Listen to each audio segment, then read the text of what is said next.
ආයිබෝවන් කොහොමද ඔයාලට ඔන්න අදත් තවත් රසවත් කෑමක් තමා මේ අරගෙන යන්නේ මොනවද මේ ඔයාලා හැමෝම දන්න කෑමක් තමා මේ මැකරෝනි. ඒත් මේ මැකරෝනි එක අපි හදන විදියට ඒ කියන්නේ ලංකාවේ අපි හදන සාමාන්‍ය ක්‍රමයට හදන විදිහ නෙමේ. එළවලු වර්ග මුකුත් දාන්නේ නැතුව රතු පාටට රසට හදපු මැකරෝනි එකක් මේක. මේක හදලා තියෙන්නේ ඉතින් අරාබි ක්‍රමයට තමයි. මේ අරාබි ක්‍රමයට මේ හදපු මේ මැකරෝනි එක හරිම රසයි. ඒ වගේම ඉක්මනින් හදා ගන්න පුළුවන්. අපි එහෙනම් මේක ඉක්මනට හදන විදිය බලමු. මම මේ වතුර එක හොඳට රත් කරලා මේ විදියට නටද්දී මම ඒකට තෙල් එකතු කරා. තෙල් දාලා ඒකට අවශ්‍ය පමණ ලුණුත් එකතු කරලා මම මේකට ඉතින් මැකරෝනි එක දාලා තඹ ගන්නවා. මම මේක විනාඩි 10ක් විතර තඹ ගන්නවා. ඉතින් මැකරෝනි වර්ග තියෙනවානේ සමහර මැකරෝනි ටිකක් වෙලා යනවා තැම්බෙන්න. ඔයාලා බලන්න ඉතින් විනාඩි 10ද 15ද ඔයාලා ගන්න මැකරෝනි එක තැම්බෙන වෙලාව. ඊට පස්සේ ඉතින් මැකරෝනි ටික හොඳට තැම්බුණාට පස්සේ මම මේක පෙරලා තව පාරක් සීතල වතුරෙන් හොදලා අයින් කරලා තියා ගන්නවා. මොකද නැත්තම් මැකරෝනි ටික එකට ඇලිලා වගේ තියෙන හින්දා තමයි මම ආපහු සීතල වතුර මේක හොදලා අයින් කරලා තියෙන්නේ. ඊට පස්සේ මේ වගේ ආපහු මම තෙලියක් ලිපේ තියාගෙන ඒකට තව තෙල් මේස් හැඳි දෙකක් විතර එකතු කරලා ඒකට මේ විදිහට හීනියට කපපු ලුණු එකතු කරනවා. ලුණු ටික දාලා හොඳට රන්වන් පාට වෙන්න බැදගෙන ඒකට ඊට පස්සේ මේ garlic paste එකක් දා ගන්නවා. garlic ටිකක් දාගෙන හොඳට මේ විදිහට කලවම් කරලා ඒකත් බැදෙන්න දීලා ඊට පස්සේ මේකට මම එකතු කරන්නේ තක්කාලි. තක්කාලි නම් ඔන්න ඉතින් මම හොඳට ඉදව ගන්නවානේ ඔයාලා දන්නවා. මම තක්කාලි දාපු ගමන් අනිත් දේවල් දාන්නේ. තක්කාලි ටික හොඳටම තැම්බුණාට පස්සේ තමයි මම එකතු කරන්න ඕනේ අනිත් දේවල් එකතු කරන්නේ. එතකොට තමයි ඉතින් මේක රස ගොඩක්. අපි තක්කාලි ටික හොඳට ඉදව ගත්තාම සුවඳ රස හොඳට එනවා. මේ මම අරන් තියන්නේ අඹරපු මාස් බීෆ් තමයි මම මේ අරගෙන තියන්නේ. දැන් මම මේකට මේ බීෆ් ටිකක් දාලා මේ අඹරපු මස් ටිකක් දාලා හොඳට කලවම් කරගන්නවා. කැටි ගහෙන්න දෙන්න එපා. කැටි ගහෙන්න දෙන්න නැතුව මේ විදිහට හොඳට කලවම් කරලා මස් ටික ඉදව ගමු. විනාඩි 5ක් විතර මම මස් ටික මේ විදිහට හොඳට ඉදව ගන්නවා. හොඳ සුවඳක් එනකන්. ඊට පස්සේ මම මේකට පිල්පිල් ඇසුවත් කියන්නේ ගම්මිරිස් කුඩු වලට ගම්මිරිස් කුඩු දා ගන්නවා.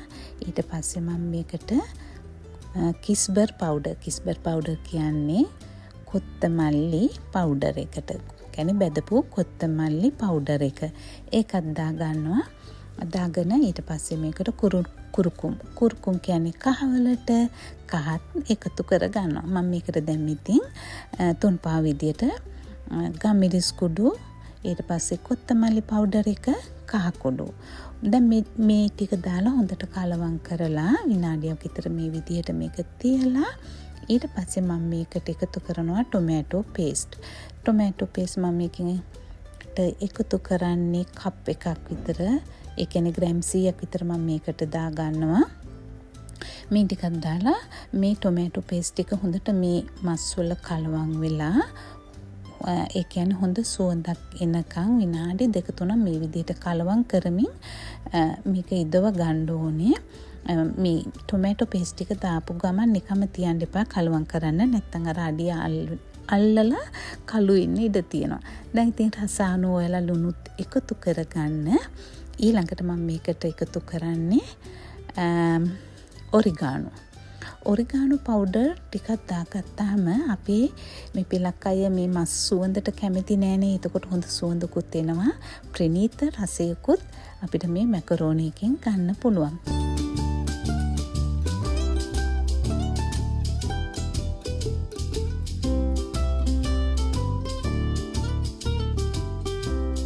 දැන් මම මේ හදාගත් මිශ්‍රණයට උණු වතුර මේස හැඳි දෙකක් විතර එකතු කරනවා. එතකොට අපිට අපේ මැකරෝනි එක අර වීලිච්ච ගතියට නැතුව ටිකක් තෙත් ගතියට ගන්න පුළුවන්. මං ආසයි එහෙම ගන්න ටිකක් තෙත් ගතියට. එතකොට මැකරෝනි ටික වේලලා නැතුව ලස්සනට අපිට හදා ගන්න පුළුවන්.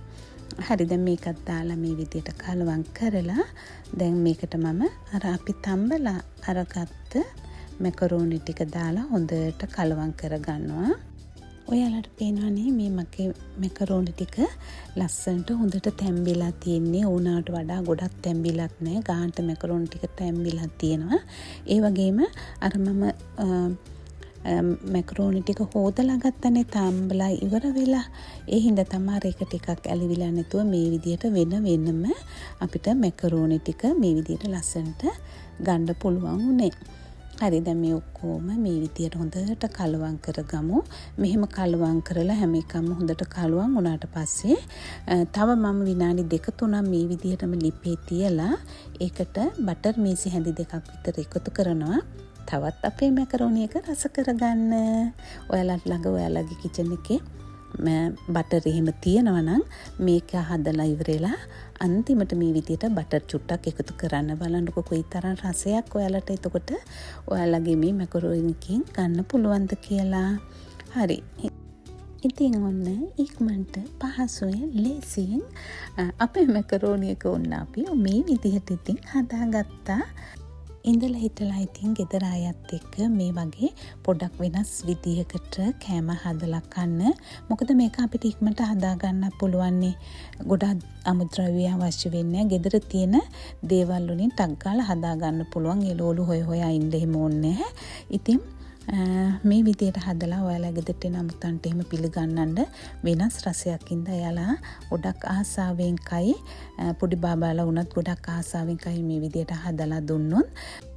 තව දෙයක් මම කියන්න කැමති, ඔයාලා මේ මස් කන්න කැමති නැත්නම් මම මෙතන බීෆ් නේ අරන් තියෙන්නේ, ඔයාලට ගන්න පුළුවන්. කුකුමස්, අඹරපු කුකුමස් උනත් මේකට එකතු කරගන්න පුළුවන්. මේ දෙවර්ගයම නැති උනත් මේ මම දාපු දේවල් ටික දාලා මේ විදියට රසවත් ලෙස මැකරෝනි එක ඔයාලට හදා ගන්න පුළුවන්. ඇත්තෙමයි හරිම රසයි. ඔයාලා එකපාරක් try කරන්නකෝ. ඔයාලා අනිවාර්යයෙන්ම ඊට පස්සේ මේක නිතර හදලා රස බලයි. එහෙමනම් ඉතින් මේ වීඩියෝ එකට ඔයාලා කැමති නම් like කරන්න, ඒ වගේම share කරන්න, මාව subscribe කරන්න කියලාත් මම ඔයාලගෙන් ආදරෙන් ඉල්ලනවා.